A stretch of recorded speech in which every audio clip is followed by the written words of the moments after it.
প্রিয় দর্শক, আজকের ভিডিওতে আমি আপনাদের সাথে পরিচয় করিয়ে দেব বাংলাদেশের 5টি অচেনা জেলার সঙ্গে। এখানে অচেনা জেলা বলতে বোঝানো হয়েছে যে সকল জেলা বাংলাদেশের মানুষ শুধুমাত্র নাম শুনেছে কিন্তু সেই জেলা সম্পর্কে বেশি কিছু জানে না। এরই প্রেক্ষাপটে ভিডিও টাইটেলে অচেনা জেলা হিসাবে উপস্থাপন করা হয়েছে। তো চলুন বাংলাদেশের অচেনা 5টি জেলার সাথে আপনাদের পরিচয় করিয়ে দেই। নাম্বার 5, বাংলাদেশের অচেনা জেলার মধ্যে 5 নম্বরে অবস্থান করছে নেত্রকোনা জেলা। নেত্রকোনা জেলা বাংলাদেশের মধ্যাঞ্চলের ময়মনসিংহ বিভাগের একটি প্রশাসনিক অঞ্চল।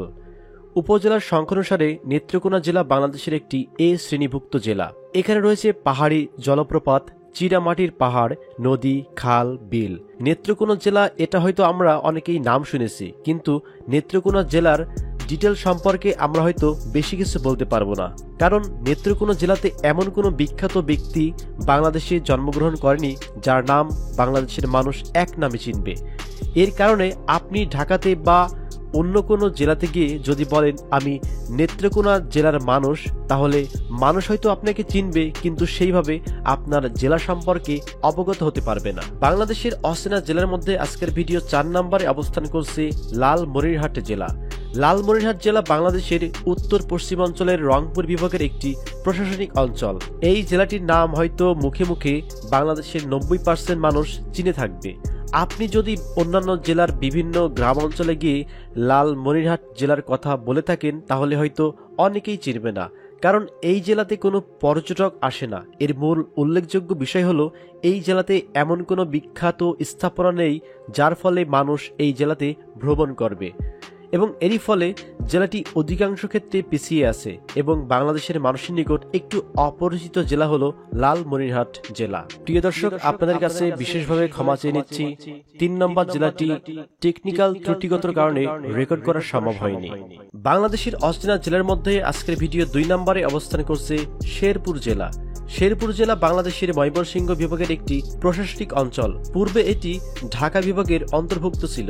শেরপুর জেলা পূর্বে জামালপুর জেলার একটি মহকুমা ছিল।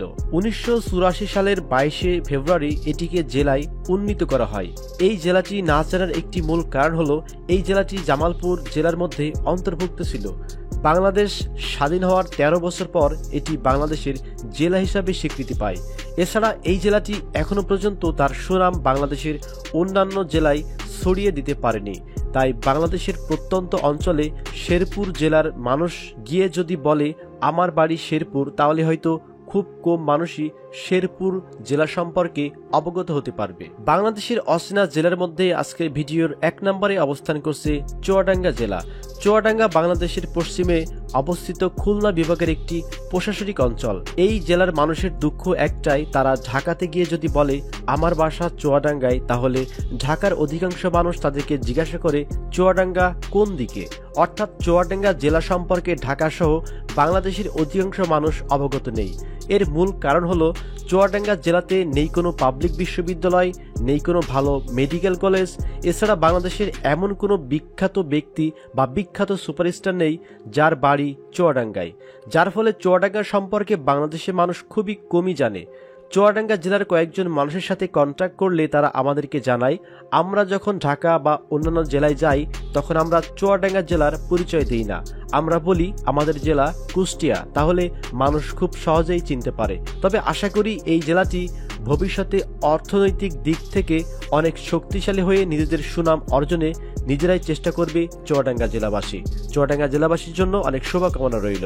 তো প্রিয় দর্শক, আজকের ভিডিওতে যে 5টি অচেনা জেলার সাথে আপনাদের পরিচয় করিয়ে দিলাম, এই 5টি অচেনা জেলাতে যদি আপনি ভ্রমণ করে থাকেন কিংবা এই 5টি অচেনা জেলা থেকে যারা ভিডিওটি দেখলেন তারা অবশ্যই কমেন্ট করে জানাবেন। সকলে ভালো থাকবেন, সুস্থ থাকবেন। ধন্যবাদ সবাইকে।